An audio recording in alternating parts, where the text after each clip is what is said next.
And we have breaking news out of the NBA right now. Pelican star Zion Williamson will be sidelined at least another 4 to 6 more weeks. He underwent an injection in his fractured right foot to help with his recovery.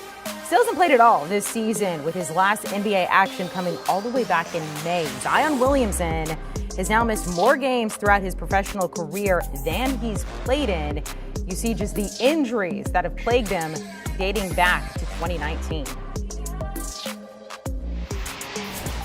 Let's welcome in NBA insider Bill Reiter to talk about this, what this means for Zion, what this means for the Pelicans here. You can go a lot of directions when you hear this. He's up for his rookie max. The Pelicans, they're in the basement when it comes to the standings. And this just has to be frustrating for both then and Zion. I mean, where does your head go when you hear this? This is nothing short of a disaster for both Zion Williamson and the New Orleans Pelicans. And you just talked about the reasons. They have a very difficult decision to make about not a once-in-a-generation player, but certainly a guy, if he's healthy, who can be a difference maker. And as you just noted, he has missed more games than he has played. Played, I think, in 24 in his rookie year, 60-some last season. Has not played a game this year. This is a Greg Oden-like pattern, and folks around the NBA certainly talking about the very realistic possibility that Zion, not for a lack of talent, just because of health, will never be the player that we all expected him to be when he came out of college.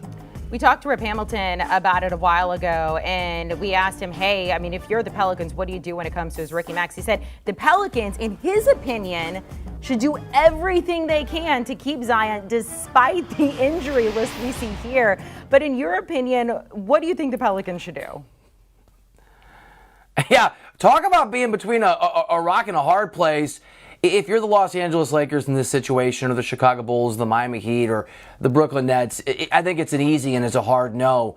It's a really difficult situation for David Griffin and this organization in New Orleans, because you cannot, and we know this is the reality, not a shot at the city.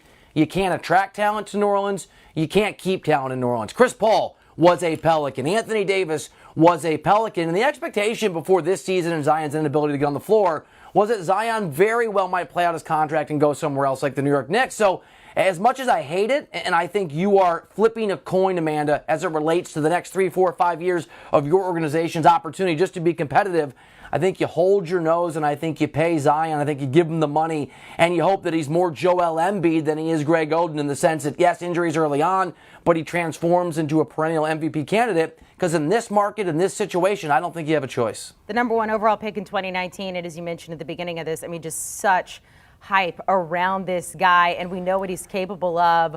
What is your concern level right now for Zion moving forward, given what we've seen throughout his short career? I mean, it's 85 or 90%, and I think it's the holidays, Amanda. I think it's probably higher. I'm just trying to be a little optimistic with a guy. I mean, this is awful for Zion. It's awful, certainly, for the Pelicans. It's terrible for fans. In those few brief moments where we've seen him play, and really seen him play when he's been conditioned, he's been incredible. He's a joy to watch play the game. But let's not miss out on the fact, not just the injury issues and not just a foot issue that you really worry about with the big man. He clearly has issues keeping the weight off when he's not playing, and that's pretty young for this guy. And with the injury that he has, being overweight, and that's what he is. Let's just be straight, be candid. The guy is not conditioned like he needs to be, is only going to exacerbate those foot injuries and those problems and really the rest of his body going forward.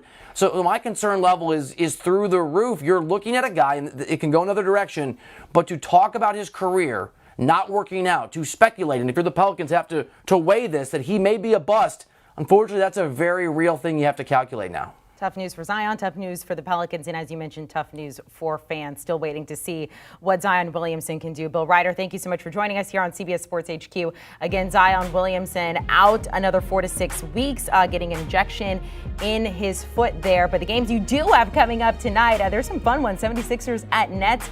The Nets playing their last game with only 8 players because of COVID. We'll see how they fare tonight. They're favored by 1.5 at home.